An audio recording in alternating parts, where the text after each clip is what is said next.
I'm not sure what to call this one. One idea that I've got is, do you make this mistake? Question mark. The other is, do you wonder why the world is the way that it is? The two are connected, as you'll see in this video. So to begin with, what I'm going to talk about is what psychiatrists call projection.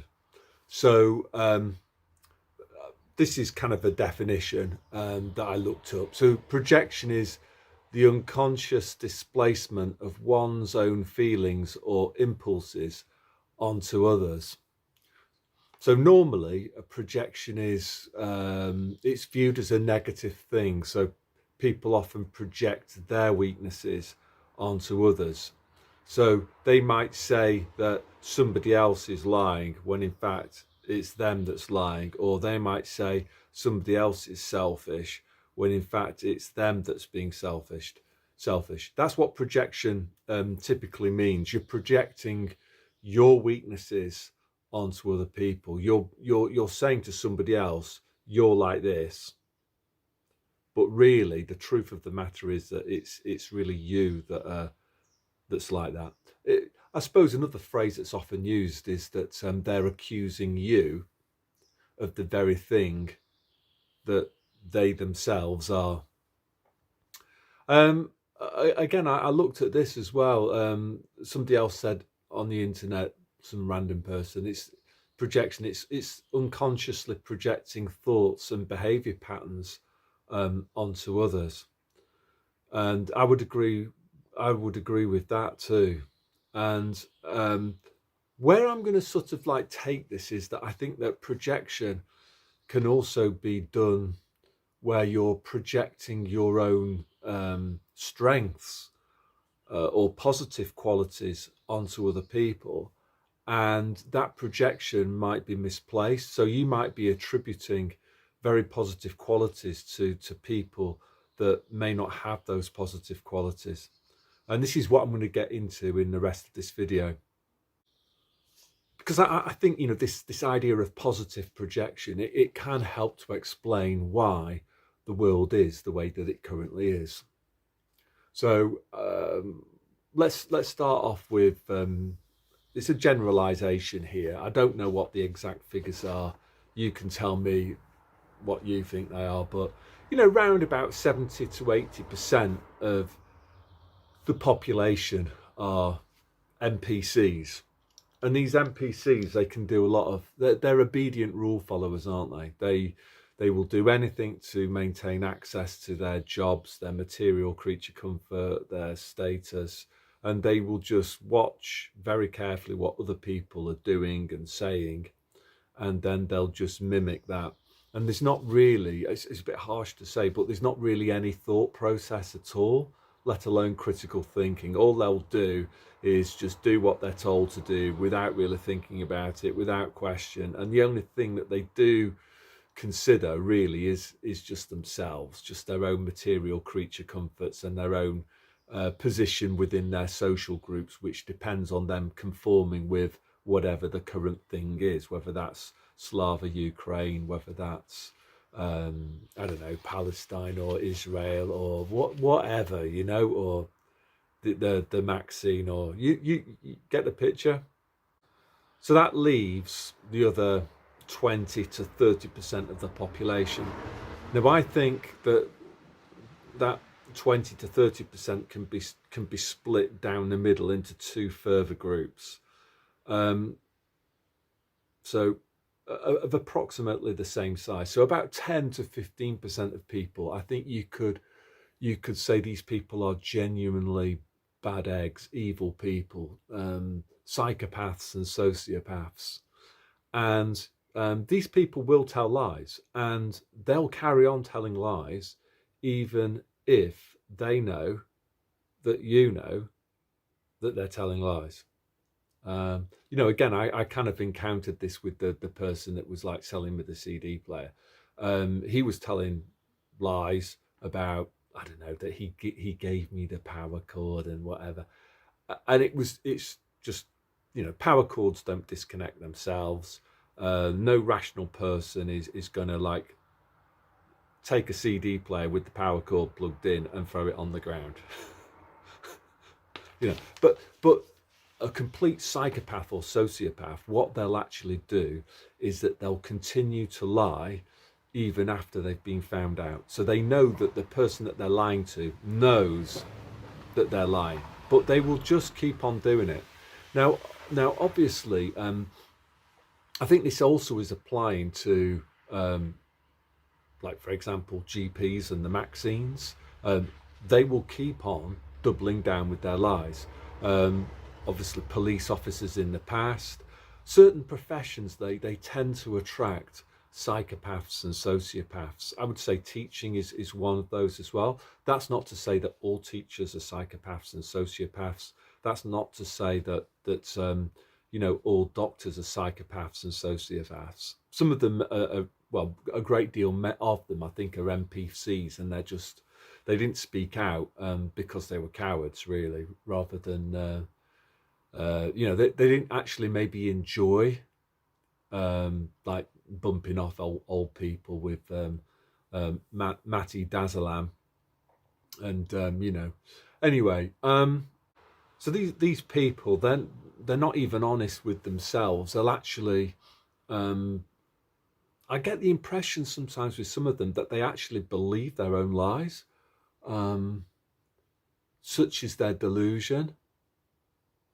It's almost like something's possessing them, evil is possessing them. And I would say that some of the kind of most extreme pro Maxine doctors are like that. Yeah, they actually come to, their level of delusion is such that they actually believe their own lies. They can, yeah, it's amazing, really. And they enjoy intimidating and bullying NPCs, and you know, maybe the other 10 to 15% of the population, who I would say are genuinely good people, nice people, who treat other people like they would like to be treated. That's what I, and they don't lie. That's what I would define as being a good person, is somebody who follows the golden rule of do unto others as you would like to be done to yourself, which basically comes from, well, you know who. You can tell me in the comments, where does that come from? Yeah, so these kind of like psychopaths and sociopaths, they enjoy power over the rest of society. And of course, I would say it's impossible really to go into politics and not be a psychopath or sociopath. It's I can't really see how a normal person, a good person, would want to go into politics, because politics is based on theft and coercion. No one gets a choice over, you know, you have these votes, parties have a manifesto, then they don't follow the manifesto, and then they send you a bill for stuff that you never wanted, and then if you don't pay up, they threaten to throw you in a cage and hold you hostage until you do pay up whatever they say you owe them. Like, no moral person is going to participate in that system. Then they're not going to put their hand up and go, me.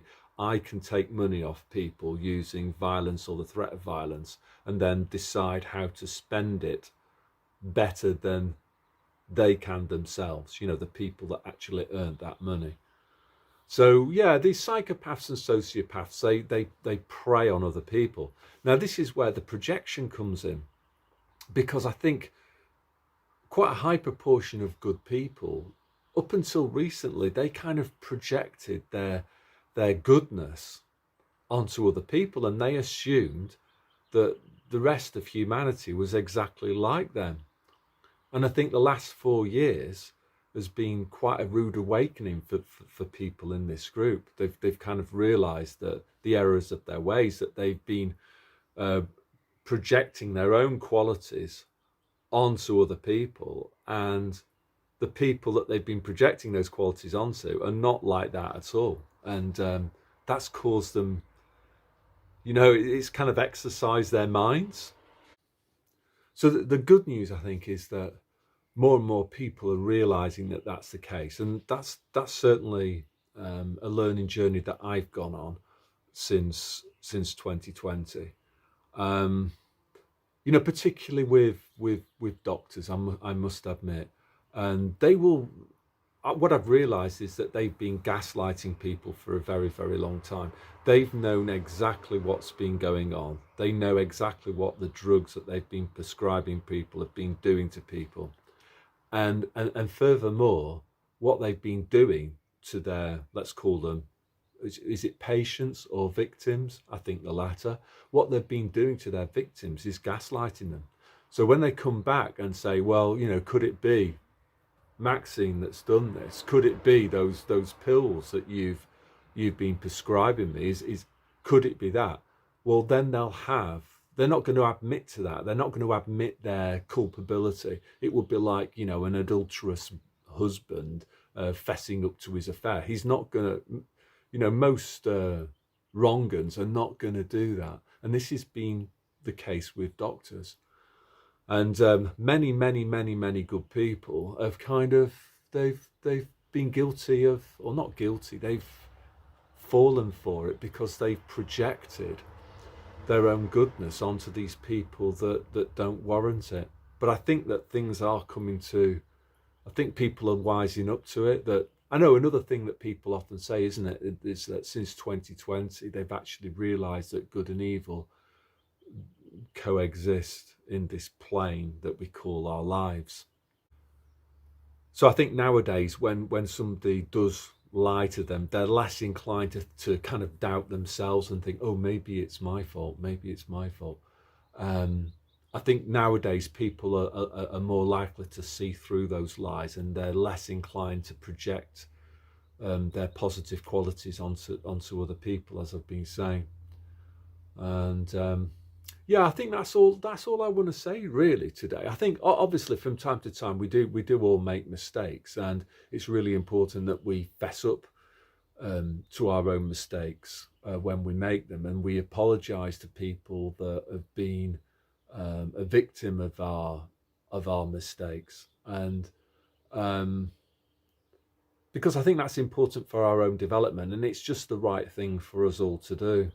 But I don't think that there's any merit in apologising to people that have lied to you, even if they constantly try to deny their lie and try to gaslight you into believing, making their lie into a fake reality. I think there's been an awful lot of that going on over the last 5 years. Psychopaths and sociopaths gaslighting people, demanding that they agree with their lie when it's quite self-evident that they have been lying, and the liar knows that the victim of the lie knows that they're lying. So yeah, that's all I want to say today. So God bless.